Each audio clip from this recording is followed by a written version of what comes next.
I was lucky enough to get admitted in the best college in the country, SPA Delhi, School of Planning and Architecture. That place really gave me everything I am today. I focus on questioning the client a lot, understanding someone else's vision and convincing them about what they really need. Because unless you're confident about what you think and believe, you can't convince others about your ideas. The best projects are the ones where clients become the collaborators in design. Like I mentioned, the Gaurav Gupta project.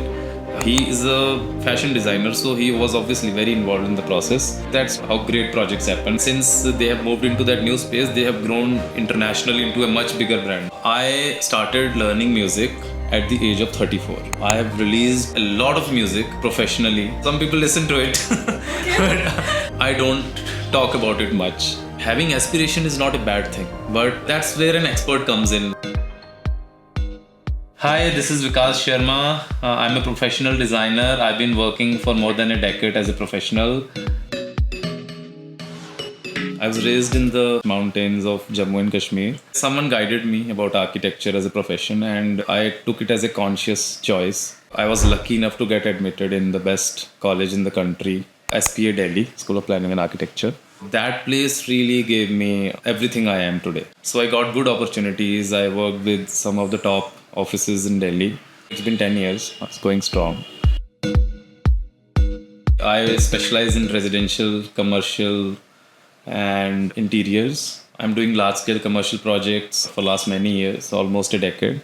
But we also do projects like houses, interiors, small offices, and all that. But what I really specialize in is understanding someone else's vision and convincing them about what they really need. Because most of the times they don't know what they want.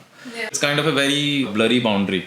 So you have to give them clarity and show them what they want. And that really helps you streamline the entire process, right? If you skip that process of convincing each other of what we are trying to do, if you're not convinced about what your principal idea is, things keep changing. That becomes a big pain point. I focus on questioning the client a lot because people come as families as a client and they haven't discussed some things among themselves. You are kind of a moderator at that time. Understanding what they really want, then trying to translate it into a good design. That overall process is very exciting. We create aesthetically pleasing environments, but functionally appropriate. So we try to strike that balance. That's, I think, the core of our philosophy. Currently, we are doing two spectrums of projects. One are the small scale projects, which are the residential interiors, residential design of buildings, then some office interiors, corporate office interiors. We've done a couple in DLF Gurgaon, Delhi NCR. Mostly these small scale projects are based in. Then we have the large scale projects, which are predominantly commercial, some residential. So 4-5 large scale commercial projects we are working on, which are like 1.5 to 2 million square feet each. Those are also based in North India, Ambala, Chandigarh, Noida. The challenges of both spectrums are very different. In one, you have to be very patient to see something come to fruition. In one, you have to be very quick in decision making on a daily basis to deliver. We are working at both ends of the spectrum. It's a project for a fashion designer called Gaurav Gupta that we did.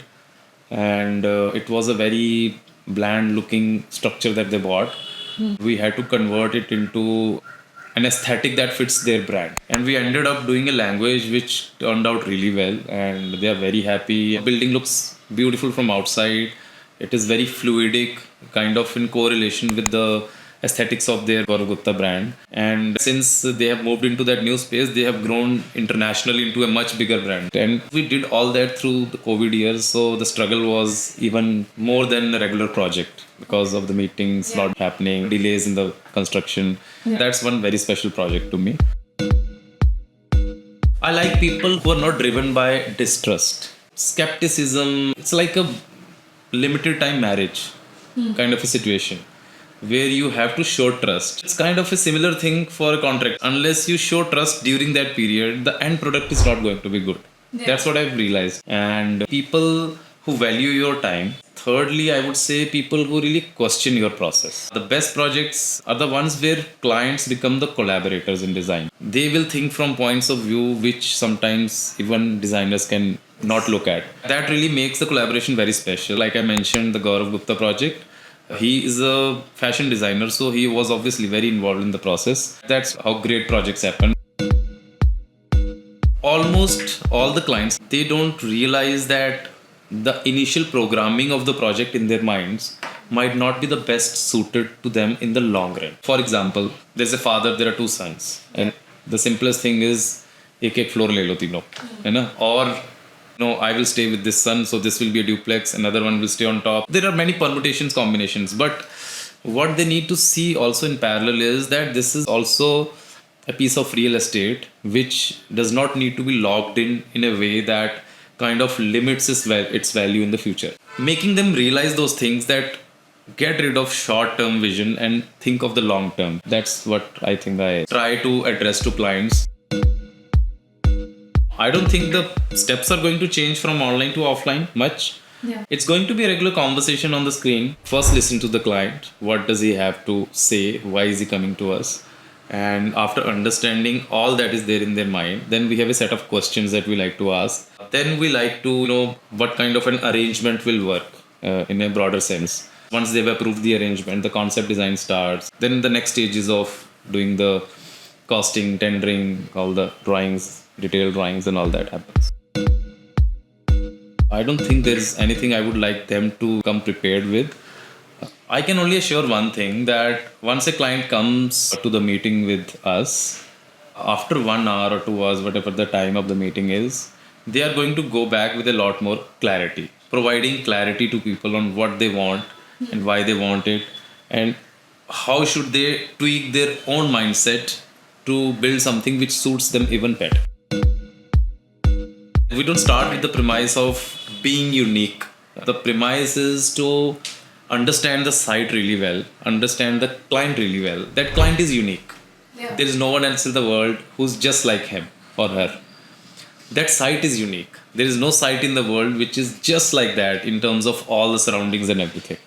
So once you just take care of the site, its context, and the client's ethos in mind, and you follow the same logic of create an aesthetically pleasing and functionally appropriate environment for that particular site, for that particular client's ethos, the solution will be unique. There is no endeavor to build something unique, but the kind of process that we follow, it ends up making projects unique.